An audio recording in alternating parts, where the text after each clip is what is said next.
Well, hey, I just want to welcome you guys to another edition of Woodcarver's Corner. So far, we've had a lot of fun here in the corner, and we've actually gotten me back into doing more wood carving. You guys that know me know that I'm actually a stone carver or a marble carver.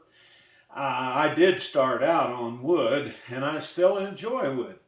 So for today's subject, I want to do some wizards and maybe some kings or something that way. And so I have some examples. Let's start with a few examples of the wizards. And here, now this is out of cottonwood bark. I can do one of these in an evening really easy a lot of times while I'm out in my man cave carving or whatever. And so you might notice I got a castle carved and of course a wizard. And as you guys know with wizards, it's basically just a glorified Santa Claus with a different hat on. But here's another one where I've been doing a lot of castles and that sort of thing. And the thing with the castles, I actually started out doing a lot of indents years ago with Mesa Verde type buildings up above them or below them or something. And then, of course, that's where the whole building and castle thing kind of started with me. But here's another wizard. Here's a king. And I've got a shield. And I got his hand in here. And I've got a sword in his hand. And now, I've told you guys before, I don't like to paint stuff because I'm the world's worst painter. But a lot of these little cheap wizards I've painted, and they're kind of like Santa Clauses. I try to not paint stuff. Luckily, I do have some people in my household that'll do painting for me from time to time. So, here's a couple little ones. I'll show you just a few more here. Here's another king with a shield. And another wizard, of course. Now, I've done a lot of full-figured type wizards, too. For instance, here's this guy's a little fatter. But notice I'd put a crystal in his hand. And here's a wizard where I had room on the cottonwood bark to do something else. So notice I put a moon up here. And of course put a star on his hat. And sometimes on their hat brim and stuff, I have some leather punches that you use on leather. And that cottonwood bark, as you guys that carve it know, it's soft enough that you could actually punch a leather punch for like stars or little moons, or I've even done stuff on some of them like little trails of ants and stuff with leather punches. Now here's one. I've done a whole bunch of these, but I've sold almost all of them. Various castles in the cottonwood bark. I've been doing this for years and years. So anyway, on with the show here, guys. That's just kind of an example. Now, here's my subject for today. This is going to be a wizard, believe it or not. But does it look familiar to you guys that's watched my program before? It's actually one of the horsehead blanks that I had.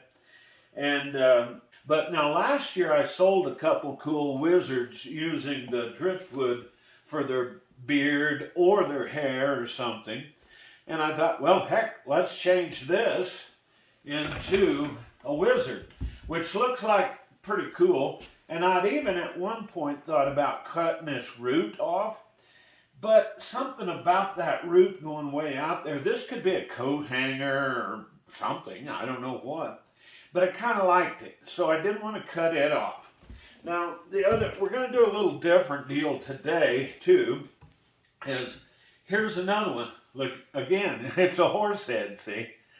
And I just had so many of those horse blanks laying around. Plus, I had told you that everything I have out in my driftwood pile is covered in about 3 feet of snow. So these are our subjects, and let's read into them a little bit about what we're going to do. What I got in mind here is where this horse head, the nose is up here, I'm going to bend the top of his hat over. You know, kind of fold over on the top of the hat eventually. So here's kind of what I got in mind. Let's get the shape of what's going on. This is where the horse thing is. But I'm going to bend the top of his hat over. And then, like I said, really a wizard is nothing more than, let's call it a glorified Santa Claus with a driftwood beard. Now, on this piece of wood, it's thinner over here, you guys. I only got about 1.5 inches on this side, but on this side, I've got, 3.5 inches possibly of depth. So I'm going to turn the face more towards me a little bit in here. And let's just say I'm going to have him facing towards me a little bit more. This would be his brow line. Now, since he's going to have a hat on, we're going to try to keep his eyebrows, these will be his eyebrows up here eventually. Now, this is the stage of the game, you guys, that I call mapping in. And when you're first mapping in, you don't really know what you're after. You know as well as I do, as you read yourself into this wood, then all of a sudden you'll go, oh, so this whole pattern may change along the way, you know what I'm saying. This is just my initial idea in this piece of wood.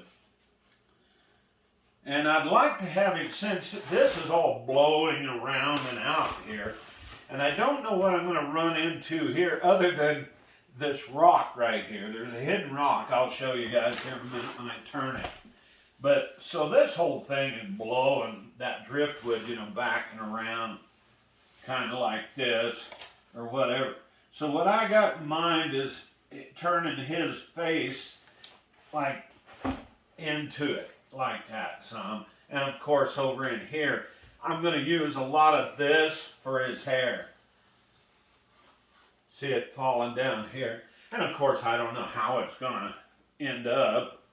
I don't know what I'm going to do with his mouth or lips yet. It's early in the game.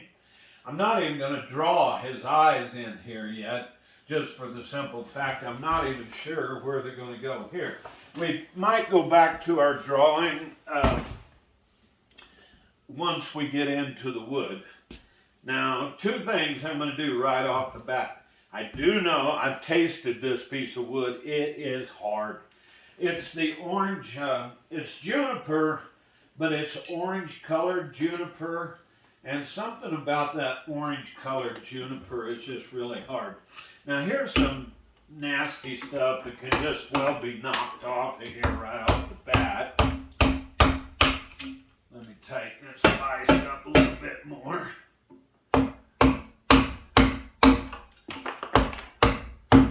Getting into some gnarly, burly knot type of stuff right in here. But the reason I want to search this out is I actually am planning on his mouth and stuff down in this area eventually, if the wood will let me. Now, as you guys that carve know, if you're messed with driftwood, you're going to be dealt whatever this driftwood deals you. So what I'm doing right now is just tasting. Now there's a rock right behind this one piece, and that is a cool piece, but something tells me we just well knock that root That was the rock that just fell out of there. Did you hear it? And I do want to be careful in there. But look how wild. There's another rock in there. See it? In there. But look how wild that area is. Wouldn't that be wild for somehow to turn his, let's say, use this for his mouth and beard, or mustache. I don't know whether we can or not. That's yet to be seen, you guys. That's the fun part about what we're doing. I love wood carving. I love the creative process, you guys. Always have. I might have told you on previous tapes that, you know, I started wood carving in 1976. So I've been at it a few days. I actually quit my job in around 82 and began carving full time. And I might have told this story before about, you know, how I really got into wood carving more and more was one year we were down at Branson, Missouri, set up at a craft show. And some of you guys watching might know, or have knew, because Pete's dead. Pete Engler, that he had the Engler block and he had Engler designs and all.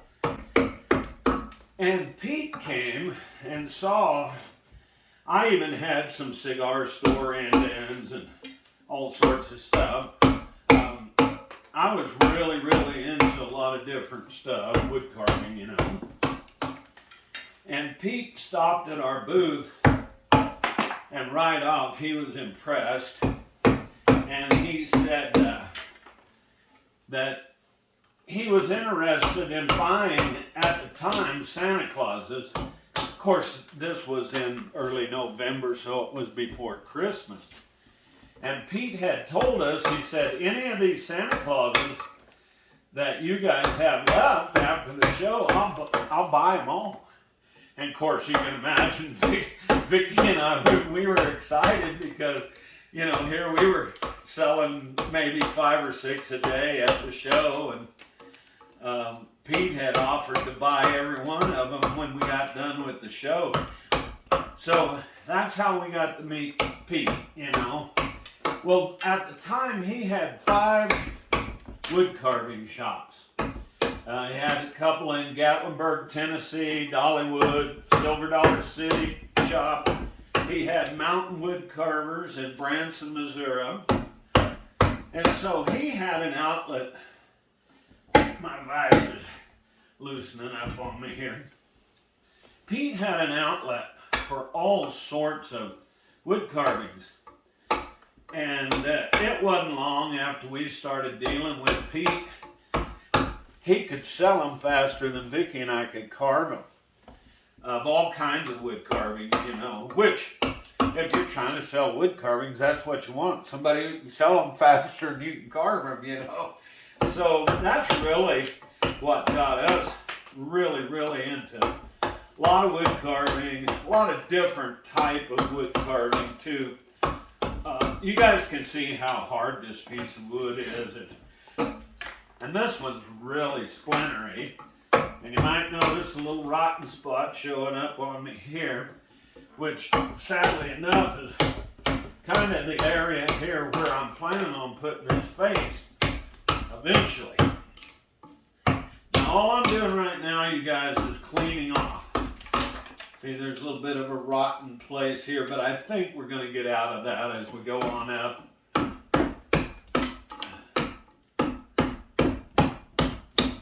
If not, this one may end up in the wood stove. Probably not.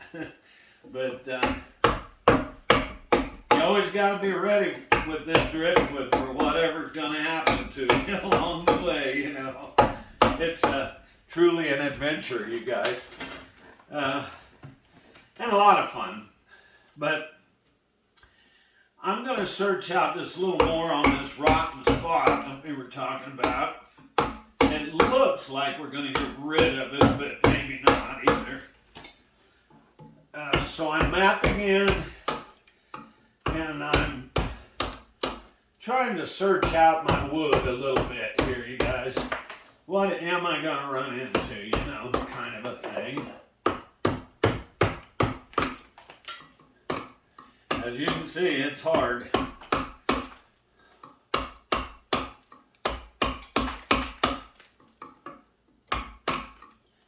And just a little more cleaning up. Notice I got rid of a bunch of this. This looks bad, but I think, let's search it out just a little more. Of course, that grain is going every which way.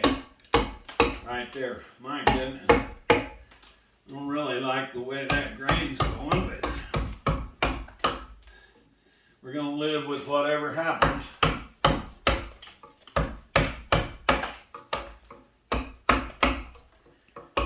Now I do want to map some hair and stuff eventually back in around behind there, so I'm not going to take too much off back there. My vice is trying to walk away from me here, you guys.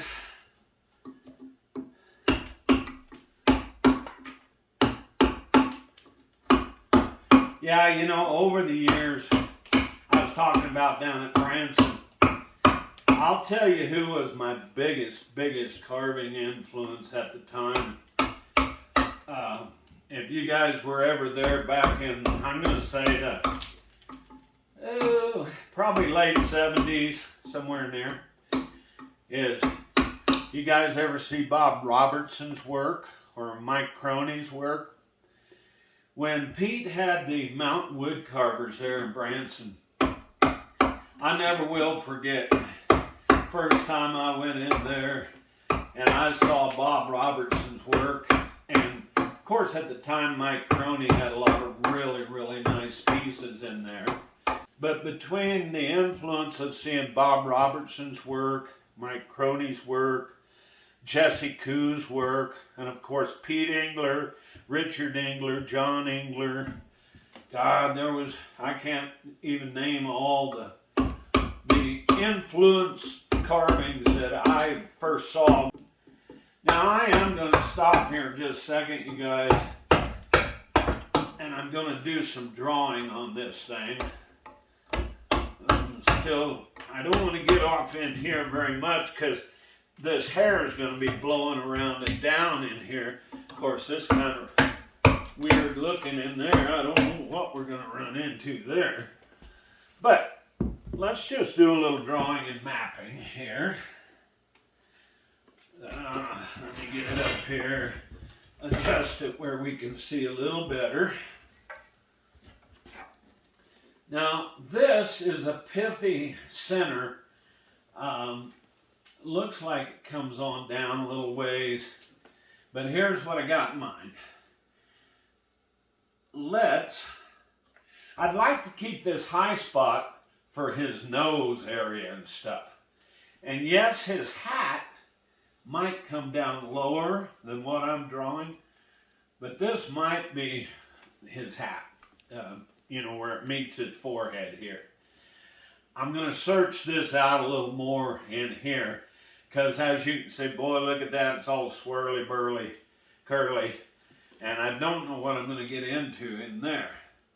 But then I'm going to slim this hat on up here, and I'm going to take this chunk totally on out to, that way I can bend his hat over at the top, probably even thin it up a little on this side, in this area some more. We're converting a horse into a wizard here, you guys. So we'll see how this goes. He might want to be more horse than he is wizard. I don't know. But you can see what I'm up against here. I got some weird wood. I would somehow like to incorporate, let me get this around here. I would like to incorporate this into a mustache and I don't know what in there. I don't know what. But see, what has to happen, you guys, with this particular piece, I'm having a little vise trouble here. I could turn the vise around, probably would help. But what has to happen is I have to get in, if my face area is going to be right in here somewhere. I'm not sure where. I may have to move it this way, may have to move it this way. I'm not sure. I'd like to have his nose and stuff looking more towards where I'm sitting right now, if at all possible. So I've got some exploring yet to do. This is going to be hair, possibly some hair here, but possibly into, of course, his beard and whatever happens. So this will be interesting to see.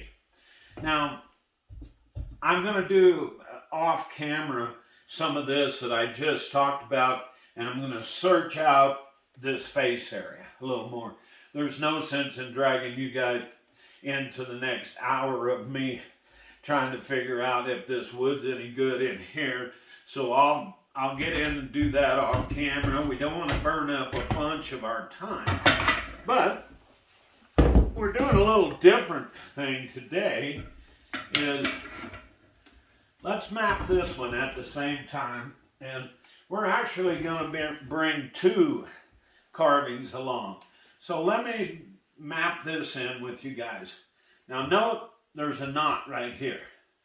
Well, the way I'm looking at this, and this piece of wood is only 1.5 inches thick, you guys. So I don't have a whole lot of depth to work with, but here's what I got in mind. The hat. We're going to do the same thing. Since this was a horse head, we're going to tip the top of this wizard's hat over and point it here. We're probably going to do kind of a brim thing on the hat. A lot like a Santa Claus. Matter of fact, I could tip this over and put a ball over here and make a Santa out of this just really easy. But so there's not a lot of difference between wizards and Santas, you guys. All right. I'm going to have some hair coming down where this is hanging off. I'm going to let this hair flow around. Where this knot is undoubtedly going to be, as much as I hate it, this is going to be his mouth area. I'm going to bring his brow here. I'm going to start getting some height. So the first thing as I'm roughing this off, I'm just going to start rounding these edges off. Because I had actually bandsawed this one on the bandsaw, right? So that's what I got in mind here. I'm going to take some time off camera to, but let's taste this wood just before we go off camera for a little bit. Now this wood, I can tell you, is going to carve better than the other piece. Because this is more of a red, deep red cedar. Oh, it's almost purple. It's so red. Oop, look at that grain. Oh, gotta watch out. Looks like we could lose something off there pretty easy if we ain't careful.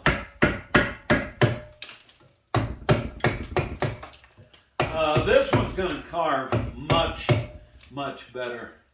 I'm going to do a stop cut here because I don't want to end up knocking the point off from his hat early in the game. So maybe I should stop cut that early.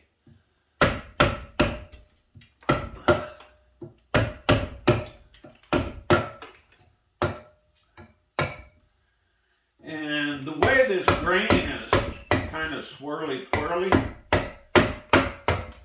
I may end up turning his head one way or the other, possibly more to the inside, because this inside feels like to me that it's going to carve a little better. You notice how this one chunk just popped right off there, and it's because of the way the grain is laying in this particular piece of wood.